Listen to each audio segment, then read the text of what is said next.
Friends, வாழ்க வளமுடன். First ஒரு அடுப்பத்தை வச்சுக்கோங்க.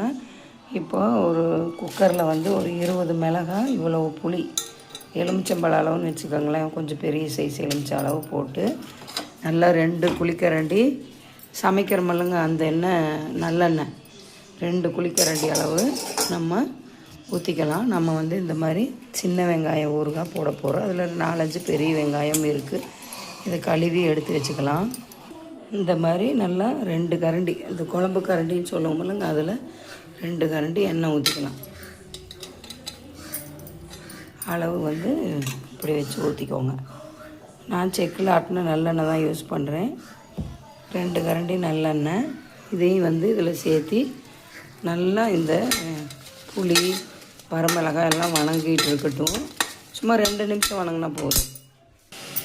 இது சிம்மில் வணங்கிட்டு இருக்கட்டும். பாருங்கள், சிம்மில் தான் வச்சுருக்கேன். வணங்கறதுக்குள்ளே இந்த வெங்காயத்தையெல்லாம் நம்ம கழுவி இன்னொரு குண்டாவில் மாற்றி வச்சுக்கலாம். காஞ்சதில் தோல் இல்லாமல் நல்லா கழுவிடுங்க. அப்புறம் பாருங்கள், இந்த இதெல்லாம் வந்து நல்லா அறுத்து விட்டுருங்க. அந்த இதை காம்பை க்ளீனாக நல்லா கழுவிடுங்க. நான் பெரிய வெங்காயம் ஒரு 10 வெங்காயம், ஒரு 10 பூண்டும் சேர்த்திருக்கேன். இப்போ இதெல்லாம் வந்து இந்த பாருங்கள், இதை நல்லா தலைப்புலன்னு வணங்கும் போது இந்த வெங்காயத்தை போட்டுக்கலாம். இதையும் நல்லா வணங்கட்டும் ஒரு 2 நிமிஷம்.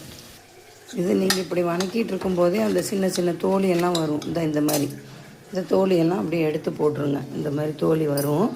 எப்படி இருந்தாலும் 1-2 ஒட்டி இருக்கும், அதெல்லாம் வரும். எல்லாம் எடுத்து போட்டுக்கோங்க. இது மாதிரி நல்லா கொஞ்சமாக ஒரு 2 நிமிஷம் வணங்கினீங்கன்னா போதும்.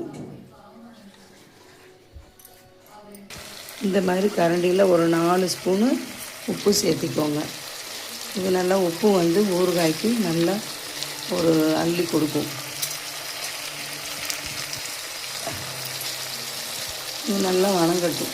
4 ஸ்பூன் போட்டோம் பாருங்கள், உங்களுக்கு கரெக்டாக இருக்கும் உப்பு இந்த ஊறுகாய்க்கு. இது ஒரு 2 நிமிஷம் வணக்கி விட்டுட்டு குக்கரை மூடி, தண்ணி எதுவும் ஊற்றக்கூடாது, குக்கரை மூடி 3 சவுண்டு வச்சுக்கலாம். அவ்வளோதாங்க. உப்பு நல்லா, இந்த உப்பு வெங்காய தண்ணி இதுலேயே வந்து 3 விசில் வச்சு எடுத்துக்கலாம். ஒன்றும் தீஞ்சு போகாது, உங்களுக்கு வந்து நல்லா கரெக்டாக இருக்கும். 3 கொஞ்சம் ஸ்பீடு வச்சுக்கலாம். இந்த ஃப்ளேம் வச்சு நல்லா குக்கரை மூடி வெயிட் சேர்த்துக்கிட்டு நல்லா 3 விசில் வச்சு எடுத்துக்கோங்க. இந்த ஸ்பீடு இருந்தாவே போதும், தீயாமல் இருக்கும். அதுக்காக தான்.